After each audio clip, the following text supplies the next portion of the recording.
누가복음 2장 8절에서 20절까지 말씀입니다. 신약성경 89페이지 누가복음 2장 8절에서 20절까지 말씀입니다.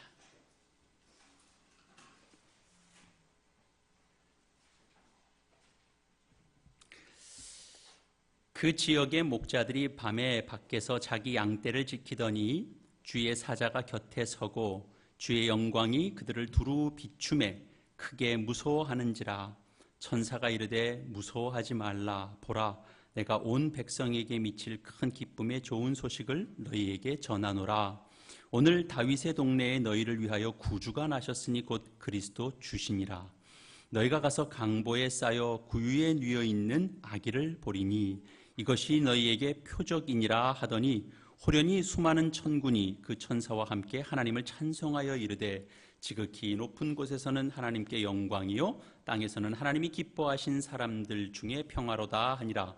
천사들이 떠나 하늘로 올라가니 목자가 서로 말하되 이제 베들레헴으로 가서 주께서 우리에게 알리신 바 이루어진 일을 보자 하고 빨리 가서 마리아와 요셉과 구유에 누인 아기를 찾아서 보고 천사가 자기들에게 이 아기에 대하여 말한 것을 전하니 듣는 자가 다 목자들이 그들에게 말한 것들을 놀랍게 여기되 마리아는 이 모든 말을 마음에 새기어 생각하니라.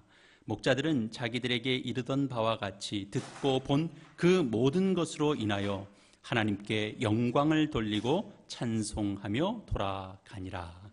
아멘. 오늘 말씀 이렇게 함께 나누도록 그렇게 하겠습니다.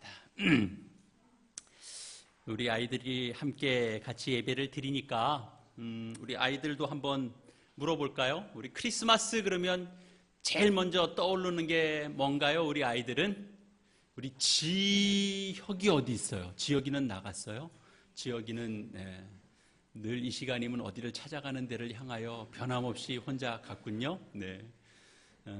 크리스마스 그러면 우리 아이들은 산타 할아버지 이렇게 먼저 떠오를 수도 있는데 물론 이제 그렇게 이야기할 수도 있겠죠. 이제 그런 아이들과 함께 우리 모두도 이 성탄절에 성경이 어디를 주목하고 있는가 하는 것을 따라 우리도 함께 주목해 보려고 합니다. 산타 할아버지보다 더 중요하신 분 예수님이 있다. 예수님의 탄생 이야기를 성경은 전하는데 그 이야기 속에 목자들이 등장하고 있습니다. 왜냐하면 이 목자들이 매우 이상한 경험을 했기 때문입니다. 예수님은 베들레헴에서 태어나셨습니다.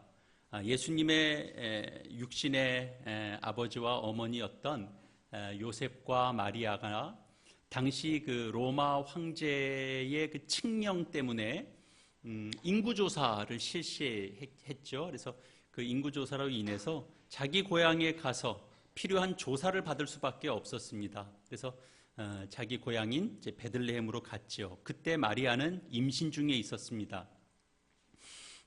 그런데 이제 베들레헴에 머무는 동안에 출산할 때가 다가왔고 고향이기는 했지만 그러나 마땅히 머물 만한 장소는 없었습니다. 방을 제대로 구하지 못해서 가축을 이렇게 두는 그 장소에 머무를 수밖에 없었죠. 그곳에서 출산을 하게 됐습니다.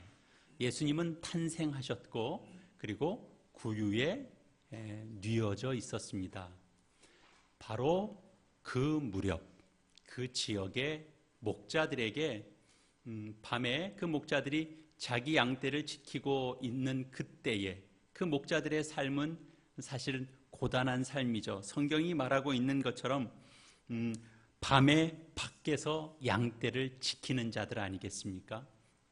다른 사람들은 밤에 잠을 청하지만 목자들은 잘 수 있는 처지에 있지 못했습니다. 그런 목자들에게 의미심장한 일을 겪는 그런 일들이 생기게 됐죠. 주의 천사가 나타났고 그리고 매우 영광스러움을 그들이 경험했습니다. 여기 성경에 보면 주의 사자가 곁에 서고 주의 영광이 그들을 두루 비추매 그렇게 되어 있습니다. 그들이 경험한 주의 영광이라고 하는 것이 도대체 어떤 것일까? 우리는 사실 가늠하기가 어렵습니다.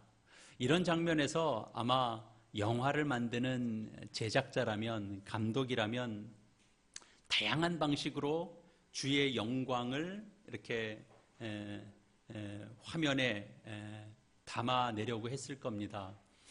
다른 지역과는 좀 다르게 뭔가 주의 천사가 나타난 자리에는 뭔가 빛도 비추고 조명도 비추고 뭔가 불빛도 나고, 아니면 뭔가 이렇게 자욱한 연기 속에서 있는 어떤 것이랄까요? 다양한 것들을 묘사할 수 있을 겁니다. 그러나 사실은 그런 일들을 실제로 겪을 땐 그런 경험이 어떤 것인지를 사실은 우리는 잘 알지 못합니다. 그건 특별한 하나님께서 찾아오시는 그 은혜 속에서 그저 하나님의 내가 영광을 봤다라고 외에는 특별히 얘기할 수 없는 그런 경험일 겁니다. 그 영광이 그들을 두루 비춤에 그들이 크게 무서워했다 그랬습니다. 두려움을 느낄 정도. 그러나 이 두려움은 공포는 아니었을 겁니다.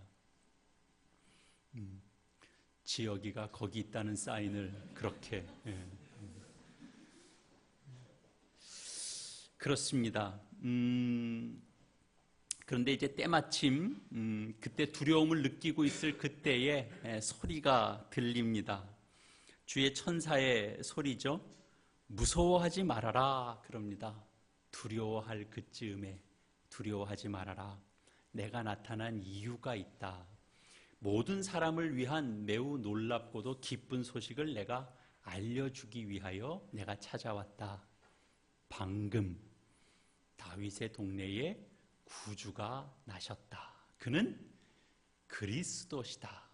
너희는 가서 그 포대기에 쌓여서 구유에 놓여 있는 갓난아기를 보게 될 것이다. 그것이 바로 증거가 될 것이다. 그렇게 말을 전해줬습니다. 여기 이 천사가 전해준 내용 중에 가장 중요한 내용이 뭘까요?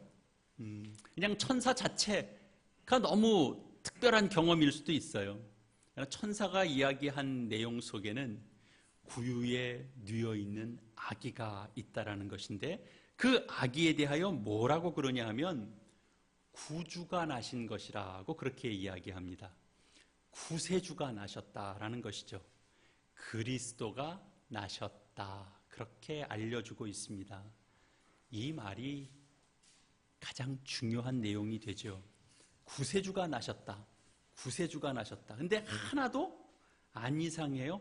여러분들은 구세주가 나셨다 그런 얘기를 들으면 그냥 늘 성탄절이면 나신 예수님을 우리가 노래하고 찬양하고 기뻐하니까 구세주가 나셨다 그렇게 얘기하는데도 우리는 그것이 이렇게 실감나게 다가오지 않을 수도 있습니다.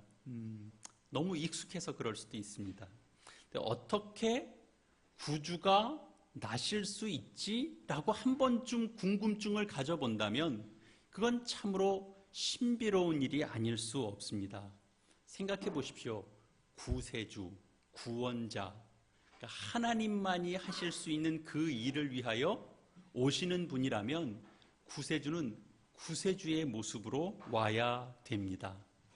뭘 구세주가 오는데 무슨 아기로 태어나야 될 이유가 뭐가 있겠습니까? 여러분 그렇지 않습니까? 근데 구세주가 나셨다라고 지금 천사가 이야기해 줬다는 거죠.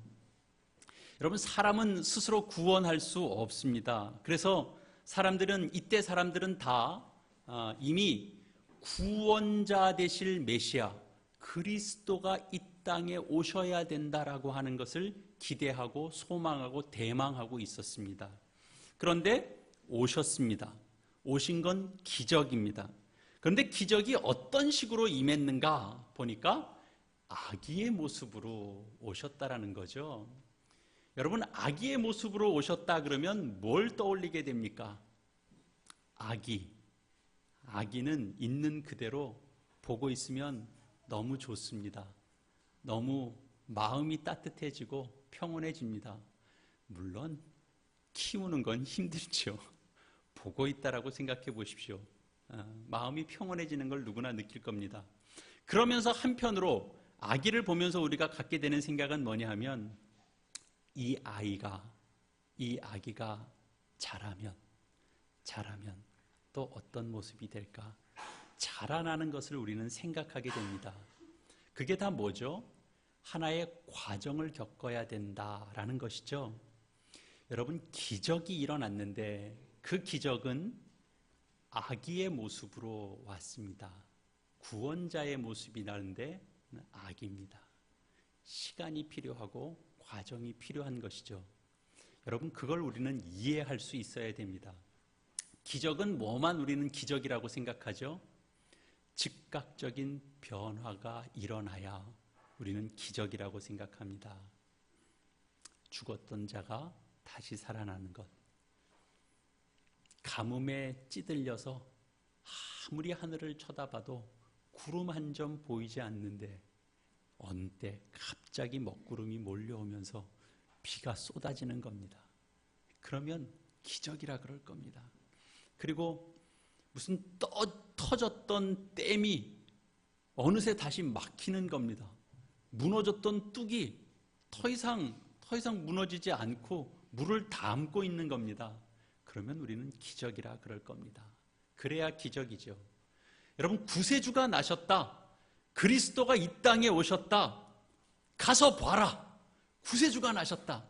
가서 보니까 갓난 아기입니다. 여러분, 그걸 기적이라고 우리가 이해하고 받아들일 수 있을까요? 성경은 그것이 하나님이 준비하신 선물이요 기적이라고 말합니다.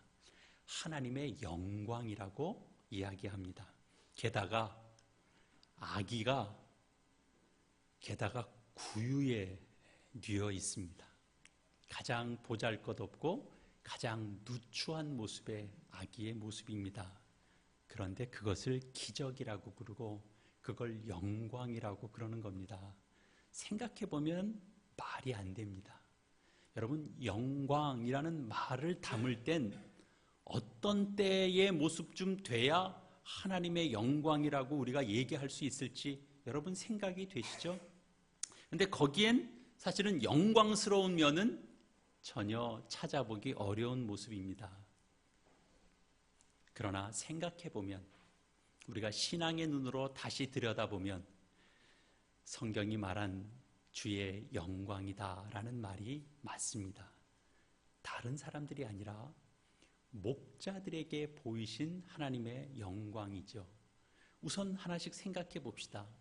목자들에게 하나님께서 보이셨다라는 거죠. 그들은 대단히 고단한 인생을 산 그런 사람들입니다. 하나님이 기왕이면 하나님의 영광을 보이시고 그걸 알리실 때 저명한 인사에게 그 영광을 보였더라면 얼마나 더 효과적이었을까요? 그러나 하나님은 그렇게 하지 않으셨다라는 거죠. 하나님은 우리가 생각하는 식의 효과를 따지시는 분은 아니신 겁니다. 하나님은 위로가 필요한 자에게 하나님의 영광을 보이시는 분이십니다. 효과를 따지는 것보다 더 앞서는 내용이죠. 구유에 누워 있는데 거기에 영광이 있습니다. 구유는 결코 그럴듯한 장소가 아닙니다. 가장 누추하고 냄새나는 곳입니다. 여러분 지나다니시면서 혹시 축사 근방을 지나다녀 보신 적 있으십니까? 여러분 차를 타고 지나가다가도요, 국도나 고속도로를 지나다 보면 차 안에 묘한 냄새가 이렇게 스며들어올 때가 있습니다. 그럴 때는 여지없이 그 장소에서 반경 1km 또는 2km 안에 반드시 축사가 있습니다. 축사에서 나는 냄새는 사실은 1, 2km는 훌쩍 날아 다 전해집니다. 가장 보잘것없고 가장 말이 안 되는 현실 속에도 얼마든지 하나님께서 임재하신다라는 증거가 구유에 뉘어있는 아기 속에 하나님의 영광이 임하는 것으로 우리에게 증거가 되는 것입니다. 하나님은 우리가 생각하는 것을 더 뚫고 들어옵니다. 이 정도쯤에서는 하나님의 영광이 드러나겠지. 아니면 최소한 하나님의 영광이 드러나려면 이 정도쯤은 돼야 되겠지. 라는 인간의 생각을 여지없이 무너뜨리는 것이 하나님의 일하심입니다. 다른 장소를 이야기할 것 없죠. 구유는 오늘날 보면 우리의 삶의 자리에 어떤 자리와 서로 연관이 있을까요? 바로 우리의 구체적인 삶의 자리이기도 한 것이 구유일 수 있습니다. 우리의 무력감이 드러나는 자리, 보잘것없어 보이는 자리, 날마다 그저 똑같은 쳇바퀴를 도는 것과 같은 그런 자리가 구유일 수 있습니다. 여러분, 하나님의 영광이라고 하는 것은 우리 연말에 무슨 시상식 자리에서만 언급될 수 있는 내용은 아닙니다. 성공하고 그리고 출세하고 그리고 자랑할 만한 것이 있는 자리에서만이 아니고, 하나님의 영광은 부끄럽고 실력 없고 완악하고 미련하고 그리고 절망을 경험하는 자리에서도 하나님의 영광은 언제든지 빛을 발할 수 있습니다. 하나님은 그런 자리에도 하나님의 영광을 담으시기도 하시고, 하나님은 그런 자리에서도 하나님의 영광을 드러내시기도 하십니다. 인간의 몸을 입고 구원을 이루어 가시도록 하나님께서 그렇게 영광을 바라십니다. 구세주가 아기로 태어났다. 구원자가 인간의 몸을 입고 태어났다라는 것입니다. 하나님이, 전능하신 하나님이 제한을 받는 속에 갇히시는 겁니다. 여러분, 그건 얼마나 불편한 것일까요? 권투 잘하는 알리가 눈의 한쪽에 안대를 하나 하고, 그리고 그 잘하는 이 왼손 잽은 쓰지 않고 그리고 링 위에 올라서 한번 게임을 하라 그러면 얼마나 불편할까요? 이게 아마 발이 다 꼬일 겁니다. 그렇게 그런 제한 속에 두는 것보다 훨씬 더 불편했죠. 하나님이 인간의 몸을 입고 있다는 것 자체가. 그러나 그 속에서 한계에 갇혀있는 모습 속에서 예수님은 구원 사역을 펼치셨습니다. 불평하지 않으시고 하나님의 뜻에 순종하셨습니다. 거기에 하나님께서 영광을 담아주시죠. 그래서 하나님께서 그에게 모든 자들이 그 이름 앞에 무릎 꿇게 하는 그런 영광을 하나님께서 일으키시죠. 여러분, 모든 조건이 무엇을 만들어내는 것은 결코 아닙니다. 우리가 갖고 있는 장애, 우리가 갖고 있는 약점, 이런 것들 속에서도 하나님은 구원을 펼쳐 가십니다. 누가 그랬던 것처럼요, 예수 그리스도께서 인간의 몸을 입고 구원 사역을 펼쳐 가셨던 것처럼 우리도 묶여 있고 제한되고 갇혀 있고 그런 속에서도 예수 그리스도의 본을 따라가는 그 사역을 우리가 감당할 수 있는 것입니다. 우리를 불편하게 하는 그런 조건들이 없어지면 손쉽게 우리가 어떤 자리에 다다를 수 있을 것이라고 생각하지 마십시오. 우리에게 주어진 그런 조건들이 우리를 더 온전하게 만드시는 하나님의 귀한 통로가 됩니다. 하나님께서 영광을 드러내시는 방식이 바로 이런 것입니다. 구유에 누인 아기가 바로 그리스도시다. 그걸 드러내십니다. 구주가 나셨다. 여러분, 그냥 구주가 나셨다 늘 그냥 너무 그 평범한 내용처럼 우리가 받았을 수도 있어요. 생각해 보면 정말 말이 안 되는 내용이에요.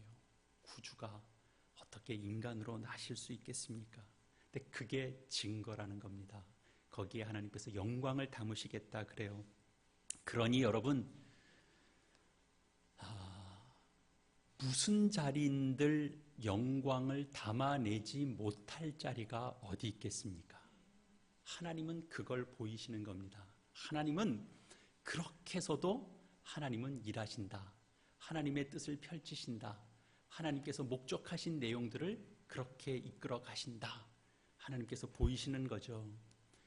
우리 오늘 2016년 성탄절 아침 화엄남포교회가 이 땅에 교회로 세워지고 나서는 두 번째 성탄절을 맞습니다. 여러분은 주님의 탄생이 여러분은 정말 기쁘십니까?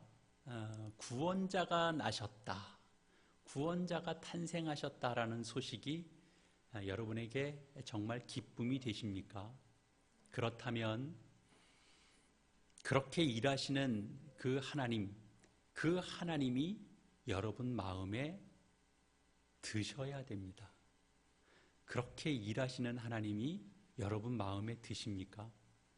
멋지게 일하시는 것 아니고, 화려하게 일하시는 것 아니고, 어려운 숙제를 맡겨주시고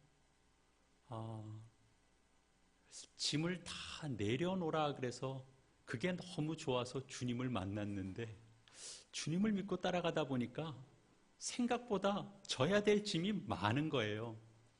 그래서 여러분 속았다 이런 생각 해보신 적 있으십니까? 네. 김재순 집사님이 아멘 그러는 건 제가 전적으로 동의합니다. 네, 그렇습니다. 하나님은 그렇게 일하십니다. 나의 영광을 하나님은 구유에서 보이시겠다, 그렇게 작정하신 분이십니다. 나의 영광을 너희의 약점, 너희의 한계 속에서 보이시겠다, 그렇게 말씀하시는 것과 같습니다.